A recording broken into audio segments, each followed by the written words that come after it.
And yeah, I'm cool with that. All right, cool. Let me just get my times up. Before we begin, I am Gavin Rossi. Will be the Prime Minister, right? That's what. Yeah, I will be the Prime Minister from on the government side from the schools Sequoyah/Blue Ridge. Is everyone ready to begin? I'm taking this silence as a yes. Couple quick things for my opponents and judge. If I do have a bit of a slight speech impediment, so if I'm ever having some enunciation problems that you can't understand me, just say clear and I'll work to remedy that. And on that note, if I'm ever speaking too quickly, just say speed and I'll work to slow down as well. I want this to be an accessible round. So for that goes to both my opponents and my judge. For POIs, just do verbal POIs because I may not be looking at my NSCA campus. So with that, is everyone ready? Great. I will begin now. Result: the United States federal government should substantially decrease the sanctions on Petróleos de Venezuela SA. To some definitions, we are defining Petróleos de Venezuela SA, otherwise known as PDVSA. Otherwise known as PDVSA, as I will mainly be referring to it, is a Venezuelan state-owned oil company and a primary source of Venezuela's income and foreign currency to include U.S. dollars and euros. Substantially decreases to decrease the amount of sanctions down to anywhere from 50% of the original strength, or even down to 0%. So, in other words, decrease it by at least 50%. Observation: we observe that since the inception of the U.S. federal government, even since the colonizers first came to America in 1492, the United States has used all manner of ways of oppressing other governments and groups of peoples, from genocide to shutting smaller countries out of the world economy through sanctions and tariffs. We observe that in order to create a more fair, democratic, and just world, we must be doing everything in our power to go against these imperialist actions. That is just through our weighing mechanism, which is least support to imperialist actions. As you said in the observation, the United States for centuries has run off of imperialism, and this cannot stand any longer. We need to go against these in order to create a more just and democratic world and equal world. Now, on to our first argument, which is American imperialism. For America views itself as the sole judge, jury, and executioner in every single issue across the globe. And the truth of the matter is this is not true, and this cannot be done, and this cannot continue. And Venezuela is a prime example of this. Because the truth is, the United and we show you this in two ways. So our first sub point for this is American exceptionalism. American exceptionalism. Now, the United, yes. Please define exceptionalism. I'm getting there. Now, American exceptionalism. What is that? So that basically is saying that America views itself as superior or above the other countries. To answer your POI. And in other words, the U.S. views itself as superior, and that's what it's doing in Venezuela. It sees itself as superior to the Venezuelan people, superior to the Venezuelan government, superior to South American governments as a whole, and really any other government. And therefore, America believes that it is the only country that can help. This is obviously extremely problematic in a large variety of ways. The main one of this is by America viewing itself as the only country that can help, the knight in shining armor, if you will, the spreaders of democracy and peace, and they are saying that they are superior to these countries and stand on a pedestal. This leads to increased racism and xenophobia. By saying that they are superior, they are saying other countries and the peoples of these other countries are inferior and less democratic. This is blatantly false. And more than that, by putting themselves on a pedestal, America is saying that is basically the exception. That nothing can ever be wrong with the United States, and they use this as an way. Not right now. They use this as a way to get rid of any and all blame or attention onto America's own problems and Americans' own oppression. But on to our next subpoint, which is American imperialism. See, America does not care about the Venezuelan people. Rather, America cares about their own best interest, and that's exactly what they are doing here. They are not sanctioning PDVSA are trying to get rid of Maduro because of their actions to the Venezuelan people. No, it's to the contrary. It's because the America wants to gain money from the oil reserves, the mass amounts of oil reserves within Venezuela themselves. Now, and so by doing, and in order to do this, they're basically putting in their own people. They're basically CIA figureheads, CIA operatives, in order to lead these efforts. We show you that in September there was another coup attempt in Venezuela that was led by 2 American Special Forces agents who wanted to return for a successful takeover $213 million from Venezuela's future oil revenues, and which envisioned Maduro carried off to a U.S. jail. See, these recent coup attempts in Venezuela are organized by the CIA, not because of the government, but because of the money that they stand to gain from these oil reserves. And this is not an isolated event. The same thing happened in 1953 in Iran, where the CIA and MI6 organized a coup d'etat to take out the democratically elected leader Mohammad Mossadegh and put in someone that actually liked them, Reza Shah. And in order to, because they knew Reza Shah would actually give them oil, resources, and money. That's the same thing they were doing in Venezuela with Juan Guaido and taking out Maduro. They're taking out the leader. They're taking out the leader that is leading the state-owned oil company in order to put in a new leader that likes the U.S. and will help the U.S. They're not doing. They're doing this purely for their own benefit, greed, and gain. That brings me to our second substantive argument, which is it hurts civilians. These sanctions are doing nothing to take down PDVSA. They're doing nothing to take down Maduro, but they are doing everything to hurt the citizens of Venezuela. But these mass amounts of sanctions are destroying and destabilizing the economy of Venezuela, which has been leading to mass depression, mass economic downturns and fallouts, mass recessions, and which hurts no one but the actual civilians. It does not hurt the government; it hurts the civilians. But and more than this, when this economy, because the economy is crashing and there's mass economic destabilization, thousands of Venezuelan immigrants are trying to emigrate to the U.S. because of how bad the economic situation is in Venezuela, due to the U.S.'s sanctions. However, when they try to emigrate to the U.S. blocks them from doing so because and does not allow them to enter the U.S. and it deports them and even will do things such as lock them up at the border with ICE. And now onto our third and final substantive argument, which is the oil shortage. By lifting these oil sanctions, what we will see is we will actually be allowing. What we will see is we'll be working to fight against the mass oil shortage going on right now. Biden has just had to release 15 million barrels of oil due to this oil shortage that is causing. How by lifting these sanctions, we allow for more oil to enter the global markets and relieve some of this pressure. And for all these reasons, we strongly propose. Thank you.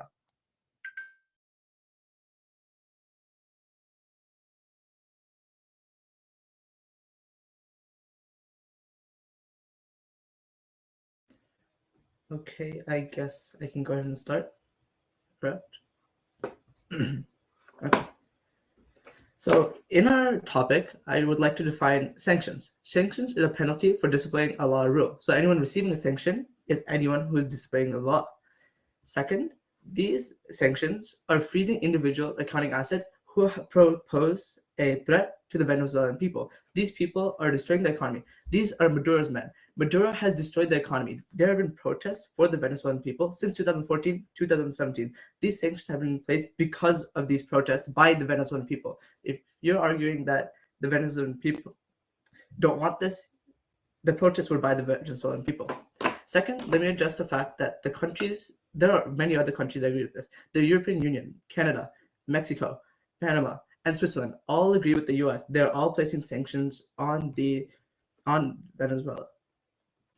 Second, let me say that Maduro is responsible for a lower living conditions. When Maduro achieved presidency, he immediately started putting the economy of Venezuela down the drain. They're in $17 billion in profit, and the US is only trying to help it. In fact, they have tried to offer aid to the Venezuelan people. They have offered over $300 million in aid.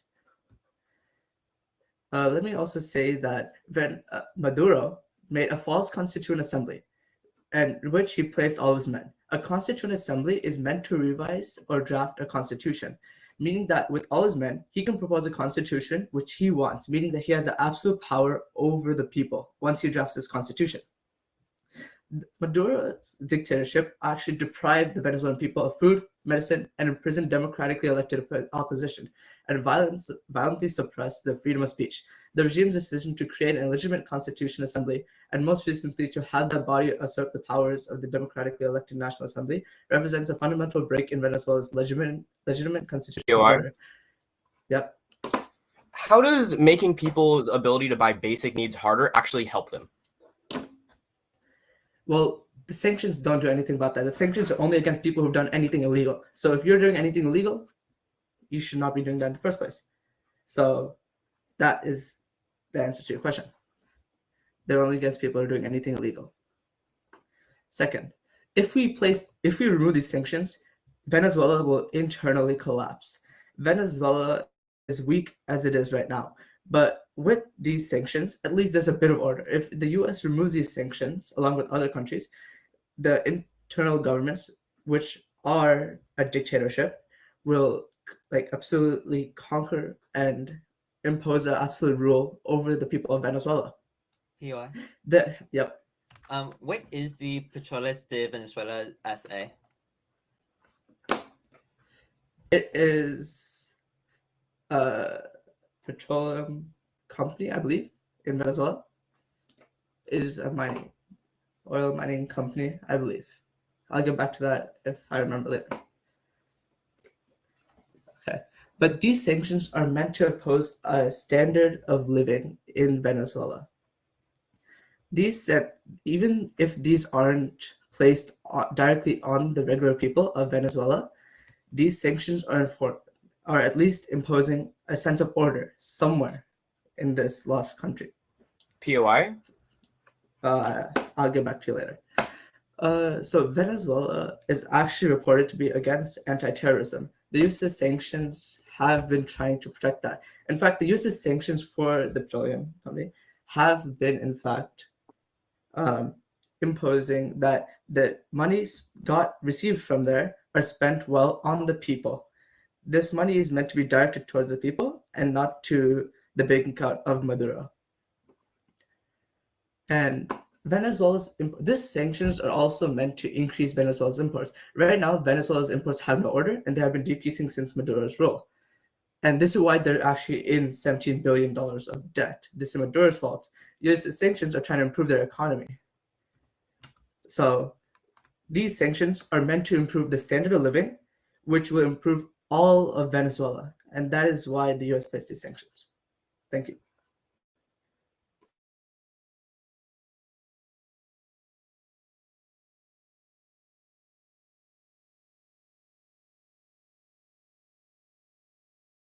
Alrighty, is everyone ready?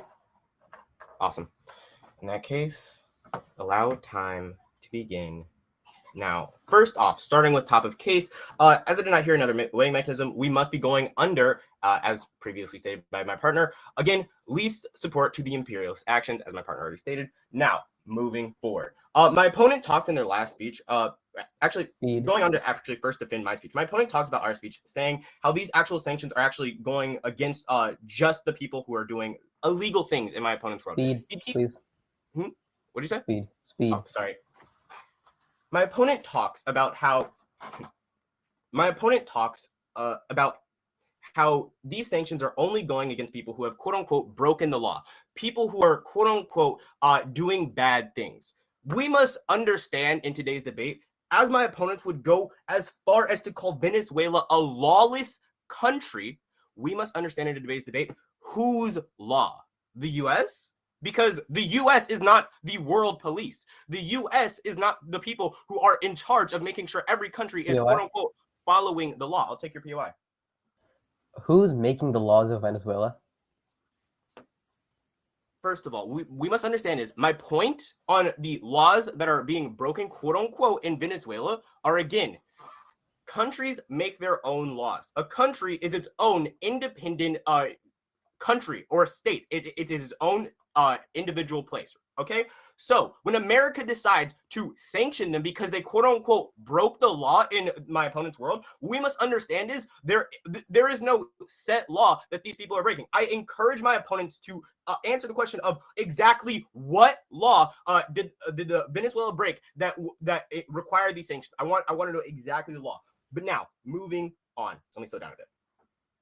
My opponent would also state in their speech saying that sanctions, once again, are bad people, and how Maduro is actually hurting the people, and he's making it worse for everyone. What we must understand is these sanctions, once again, are on the PDVSA, one of the major and one of the, I believe, the majority contributor to the Venezuelan economy. So when my opponents talk about how this is actually not harming the people, it's only going against the people who are bad, we must understand when you are sanctioning the main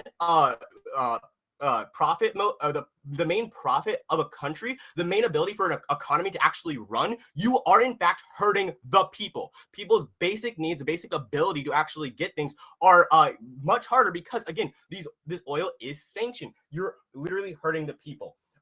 Now, moving on. My opponent would also make the point that, again, continuously stating over and over that he also made the point that Maduro actually redid the Constitution. Once again, we must understand the U.S.'s place in this must be acknowledged as a total foreign third party that should not be in here. This is a country of its own. Once again, the U.S. is not the world police. The U.S. has no right to intervene in another country's politics and intervene in a way that would only benefit the U.S. My partner has already stated multiple times. These actions by the U.S., the CIA, are only to benefit the U.S. So, in my opponent's attempts to say that the U.S. is only opposing these things because because Venezuela broke the law, what we must understand when looking at that is there is no actual reasoning as to, again, what law was broken, and we also provide counter reasoning as to that the only reason these sanctions are being put in place, once again, is for, again, the benefit of the United States. One second. Also, I'd like to point out that, again, these sanctions prevent the PDVSA to export/sell its oil to the U.S. as well as it froze billions of dollars of the PDVSA money.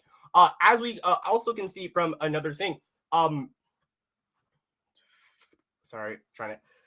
as we can see from another thing, again, the CIA has done this multiple times before, as my partner already brought up, such as in Iran, where they overthrew the government and formed a coup only because the U.S. again wanted those oil resources. My opponents must prove when we're talking and weighing under the value of at least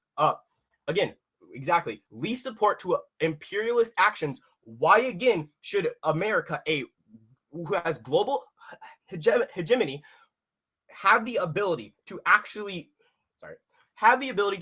go in and only wreck countries for their own benefit? America has no more care for the people of Venezuela than Maduro himself. Therefore, my opponent's points that this is actually going to help the Venezuelan people do not stand. Also, on the points my opponents would make about, again, Maduro being in their world, a bad leader and things of the sort, what we must understand is their plan does not actually solve for this in any way, unless they or their side does not actually solve for this in any way, unless they actually are in support of forming a coup d'etat against Maduro, which, again, number one, has failed and also is bad for the people themselves. Once again, my opponent would also bring up the point that there have been protests against Maduro. What we must understand is many in cases of these protests, these were incited, aggravated, and pushed by the CIA and CIA operatives within the country and things of the sort.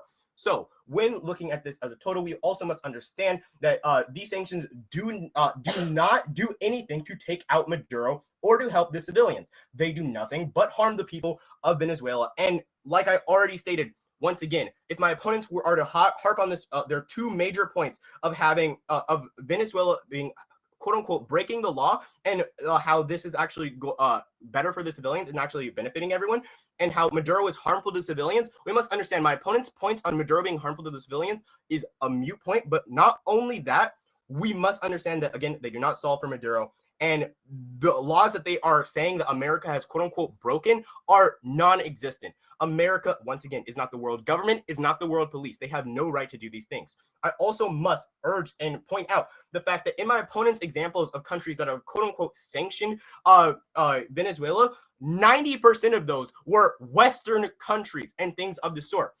In recent years, actually, the U.S. has actually shown more examples of it not being able to actually even work with people who they just don't like.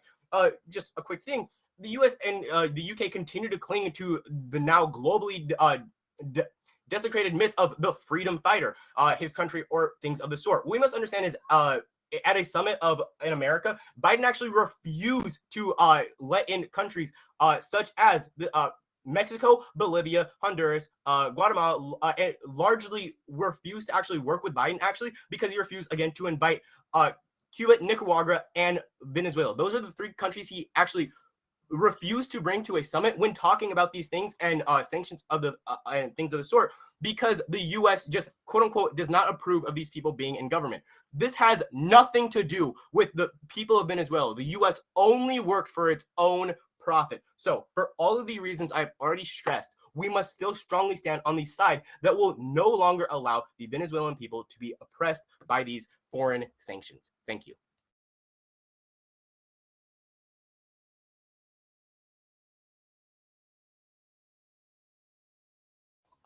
Okay, I am going to start my time now. So to completely refute your main point of the U.S. doing this for its own benefit, every country in the EU, UK, and in the United States are all doing it. It's not just the U.S. sanctioning them.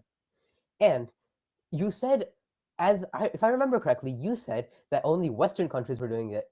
The EU doesn't only have Western countries. It also includes the eastern part of Europe and Asia. So that goes completely wrong. So further, to continue your point, Venezuela is a country of its own. By this point, it's basically become rubble because Venezuela's government has completely destroyed its economy and any human rights that they have. And going back to your main point of what law did it break, it broke the UN's constitution. It said that no country can go against the human rights, cannot commit human rights violations. That is the law that they broke. They are committing human rights violations every single day. POI? Yes. So why isn't America sanctioned constantly for its human rights violations? Sorry, repeat. So you stress how they broke the UN's law, but America has also broken the human rights law multiple times. Why hasn't the EU imposed sanctions on the US then?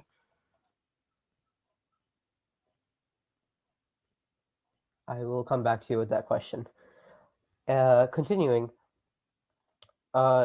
you were stating that this only hurts the people. It doesn't own. It's hurting the. It's not directly hurting the people. If you remove the sanctions, it'll just make Venezuela a complete authoritarian country. POI? I'll get back to you.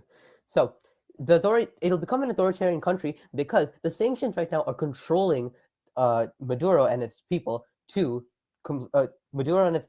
stop the violations. And going back to your point about what the NPDPS is, they are an oil company, yes, that's owned by the Venezuelan government, who is controlled by Maduro.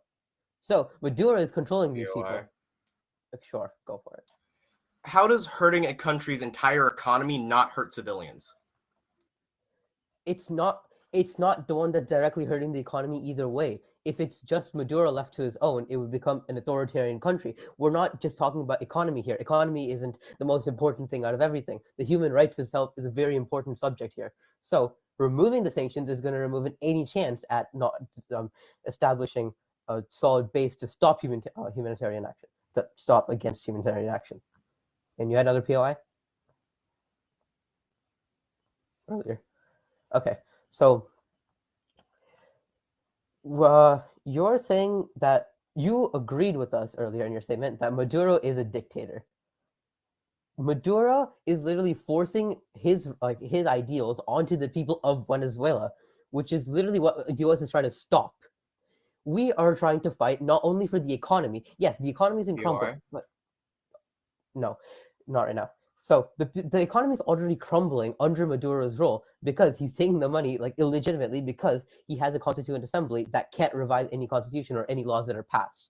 So either way, the economy is crumbling in the Venezuelan department because as seen like in history, if there's an authoritarian government, the economy and the people's motivation to live even goes down. So the US is preventing that from actually happening and letting Venezuelans actually live at least a peaceful life. Living at least a less stressful life under an authoritarian government. Also, sorry. Okay, yes, POI. How does sanctioning Venezuela stop imperialist actions? It's our definition of sanctioning. When they are doing a law that's like forced upon them, that's not good. That's like hurting the human rights violations. We are taking the money to make them stop from doing it again and repeating that, so they're getting a consequence for doing something. So that's why. And then their imperialist actions. So Madero was money laundering. Sorry, Moreno, president. He was money laundering, and he has been removed. We got rid of him because he's gone against the principles of the UN and any worldwide country. Like, also, you keep stating a law. You don't need a law. This, when it comes down to it, the world, it's just a bunch of laws, but you're supposed to be focusing on human rights, ideals, letting a human live a life without like constantly worrying. Yes, America. POI? No, not right now. America, yes, it is somewhat reducing the economy, not all the way. Either way, the economy would be reducing. Yes, your POI. So if you actually quote unquote don't need a law now, what law did Venezuela break? Since your I'm not definition saying is that. I did not say that. I said they're not breaking a specific law. They don't need to break a specific law. They're just going against basic human interactions, human like ideals. You're talking about an economic stance. We're just talking about America is trying to stop them from literally just like just not having any rights at all. Also, money laundering is a crime which was committed by Madero and Moreno. So that's the law that they broke, and that's why they're being sanctioned.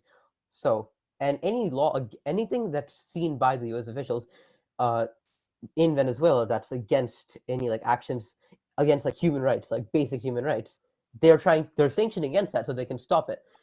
And the oil company, as I said again, I will come back to my point. The oil company is owned by the federal government, which is what's being taxed. So anything that the oil company is doing wrong is being taxed because it's indirectly affecting Madero and giving him less power over the country, which makes it a less totalitarian state, which eventually gives much more rights and a much more peaceful life to the end if Madero stops his actions.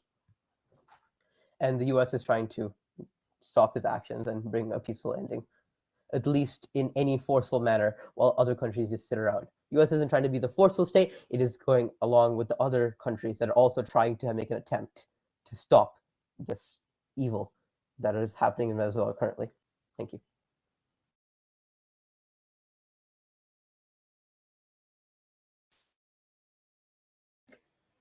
Okay, yeah. Now I'll get on to my my conclusion.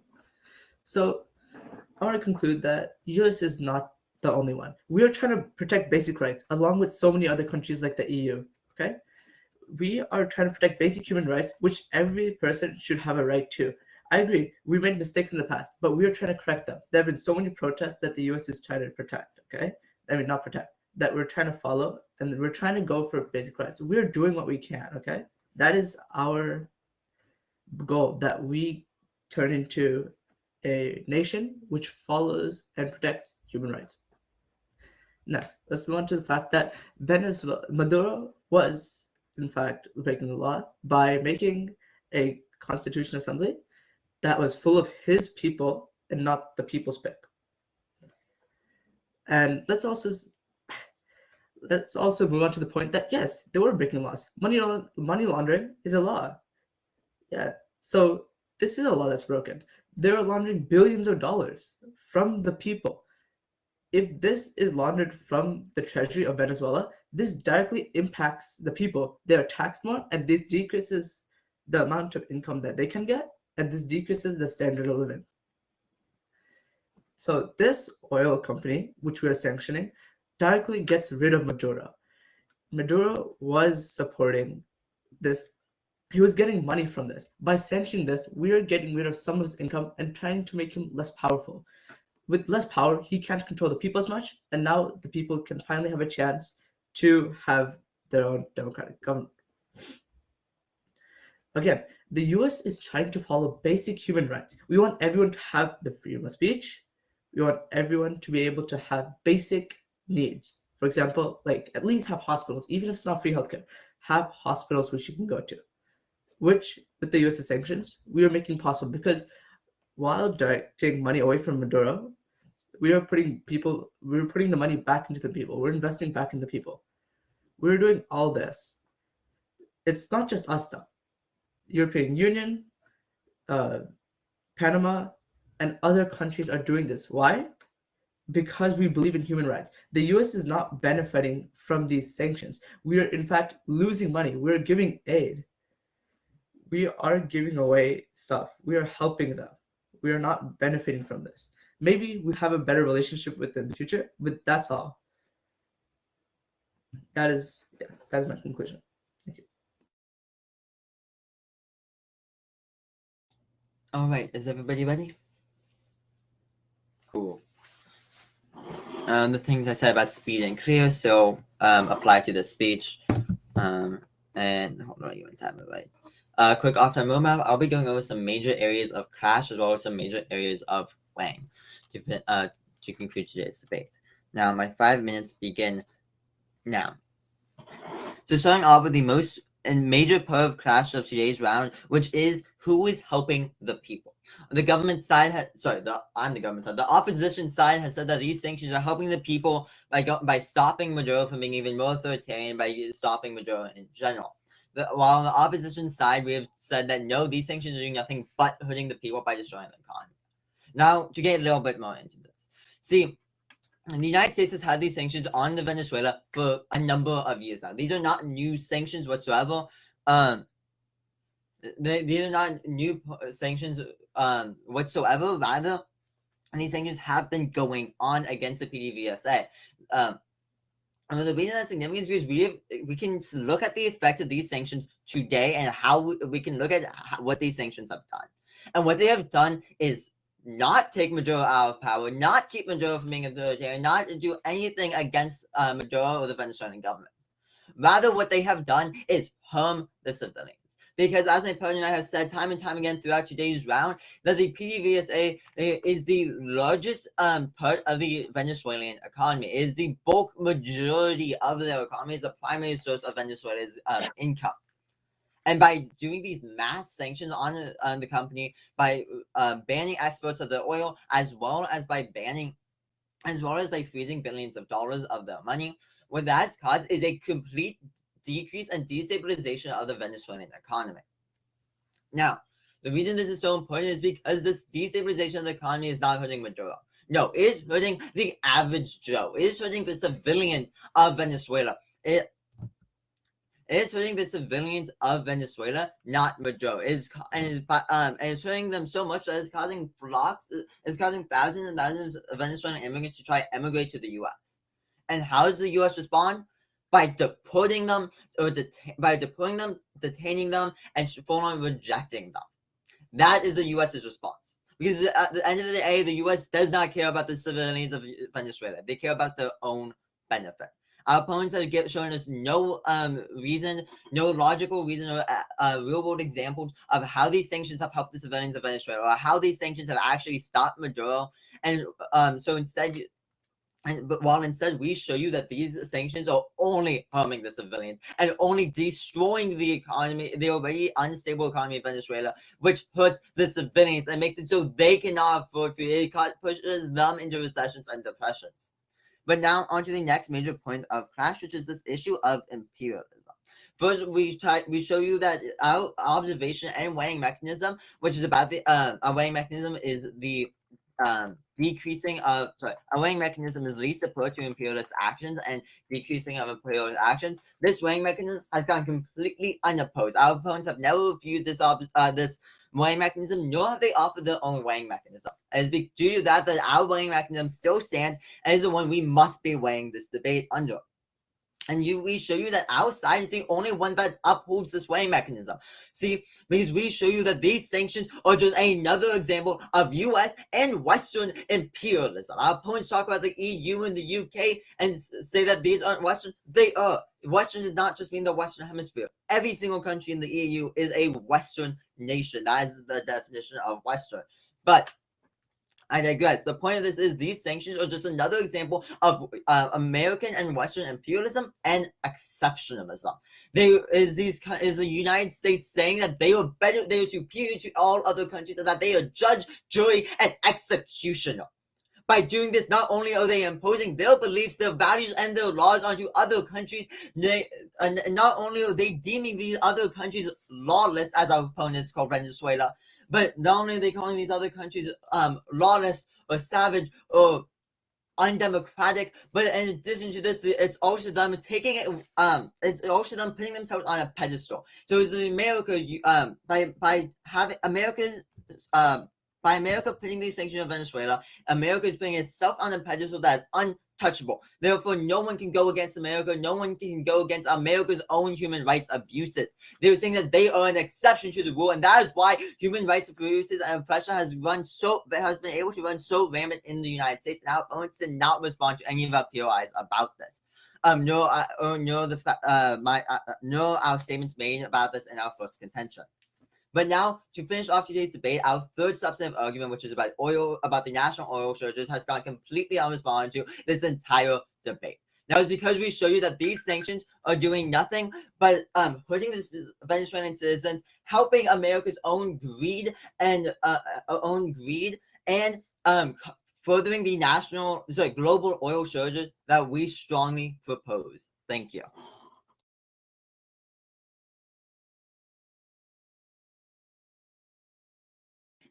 Cool. Good round, y'all. I'm just going to take a minute to look at my flow. I will then write my RFD. I'll then give my RFD, and then if y'all have any questions, you can ask me after that. All right. Thank you, Judge.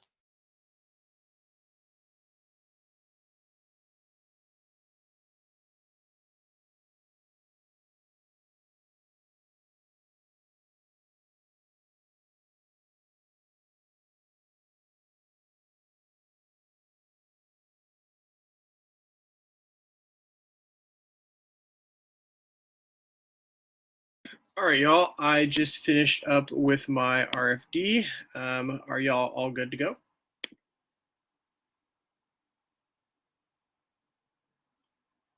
Yep. Cool.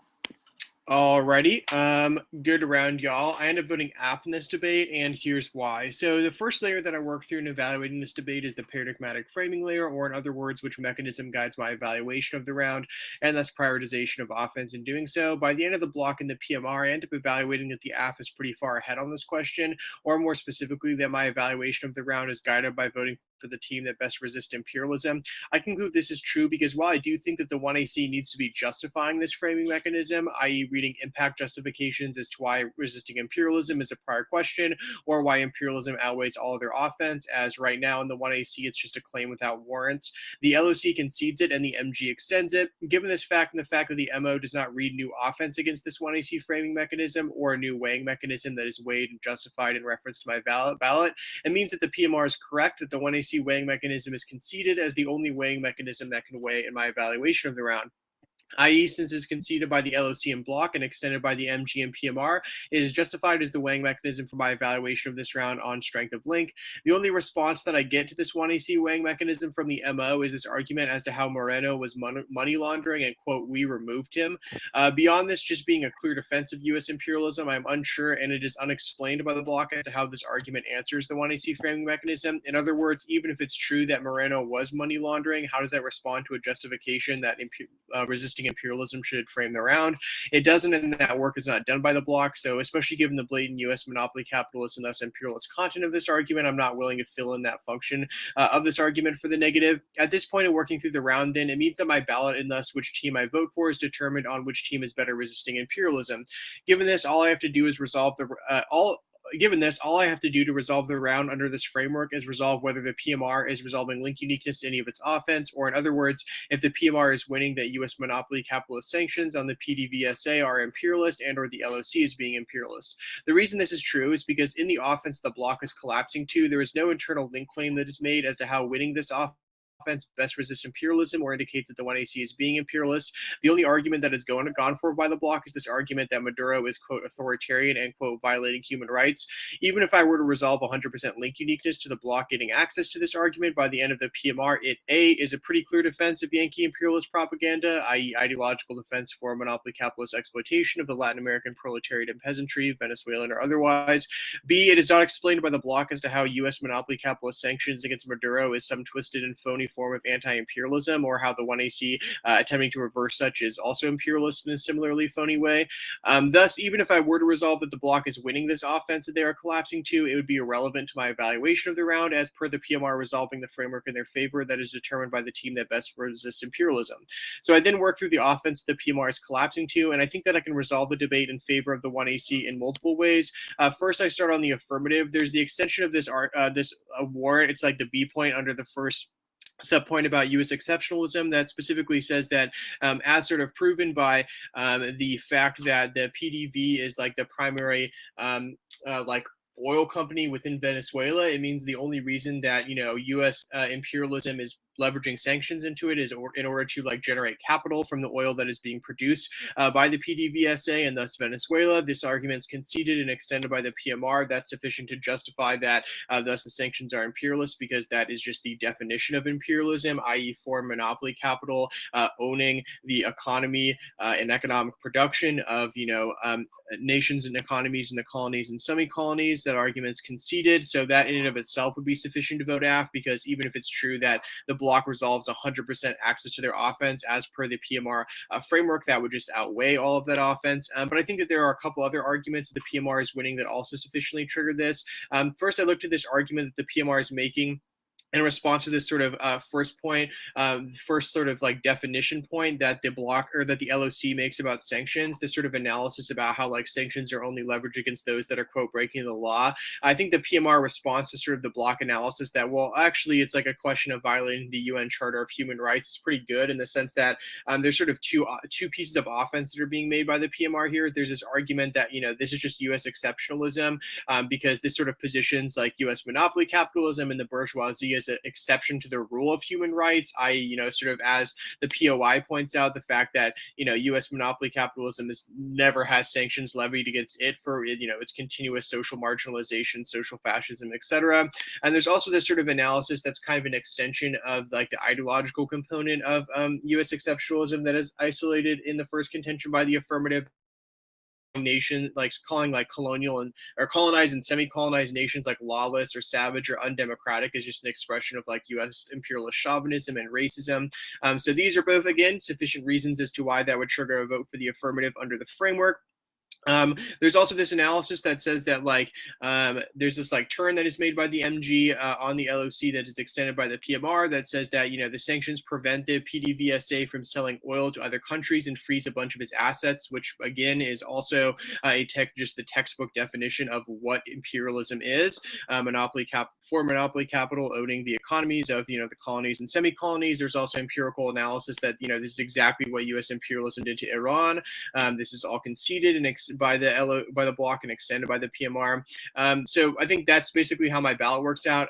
Even regardless of like, you know, evaluating it on the framework level, though, I think that the LOC is just not able to resolve any of its offense. The MG is making this argument that even if it's true that, you know, Maduro's, which it is, results in social fascism and exploitation of, you know, the Venezuelan proletariat and oppressed masses, principally on behalf of Chinese social imperialism and Russian junior imperialism. The negative is not able to solve for that because, you know, U.S. imperialist sanctions only, you know, impact the Venezuelan masses because of, you know, just tanking and crushing the economy in order to accumulate capital for U.S. monopoly capitalism. This argument's conceded. There's also this analysis that says that like either the negative is not able to solve, or they're just supporting U.S. imperialist coups, which are also bad, which, either means the negative doesn't get access into their solvency, which means AF offense is the only offense I can evaluate at the end of the round, or is just another justification for why the LOC is being imperialist and thus triggers an affirmative ballot. And I think there's also this sort of good response by the PMR that says that these sanctions have been in place for decades, and Maduro has not stopped being at the head of Venezuelan bureaucrat capitalism, so it means that the negative is not able to solve. So that's basically how my ballot shakes out. Just a couple pieces of feedback for everybody. One, I think all debaters in this round could highly benefit from orders and a little bit more structure in all of their speeches. A single debater gives me an order at the beginning of any speech, which is fine in this round because none of y'all are speaking particularly fast. So it's easy for me to bounce around my flow and get to the arguments that y'all are referring to. But since there's no sort of larger global order that's made as to I'm going to be going on to the affirmative, and then I'm going to go on to the negative, and the specific internal order within those arguments, or really any signposting, that could be particularly difficult if you all have a judge that maybe is worse at flowing, which could maybe mean that they miss arguments that are critical to either team winning a round. So just make sure that you kind of fix that in future rounds. I think also something that I would recommend for the affirmative, on the MG, you should always put the affirmative on top. The entire 1AC is conceded, so you should just go to the AF, extend all the relevant arguments out of the affirmative to give access to as much offense that the PMR needs to externally weigh or answer arguments the block collapses to, and then line by line the LOC. There are some arguments that you do kind of shadow extend in terms of referencing them when you're responding to LOC arguments, but you want to make sure that you just explicitly win and extend all of your offense first. And the reason that that's the case is it's really helpful to think about the worst case scenarios. So worst case scenario in the MG, if you spend too much time on the affirmative and don't have enough time to line by line the LOC, then you still have access to external offense that the PMR can just weigh against the LOC in order to win. But if the reverse is true, where you spend too much time on the negative and don't have enough time to extend any arguments from the affirmative, then it's pretty much impossible to win, because even if your line by line responses against the LOC are the most fire arguments possible, you won't have access to any external offense that justifies why the affirmative is good, that you can weigh against the LOC offense, and that justifies a reason why the judge should vote AF, right? So that's just a couple pieces of feedback that I would give. If y'all have any questions for me, though, you can definitely let me know. All right, thank you so much, Judge, for all the feedback. That was already helpful. Also, I think you've judged us before. Yes, I definitely have. Okay, but thank you so much for all the feedback. That was already helpful. Yeah, no problem.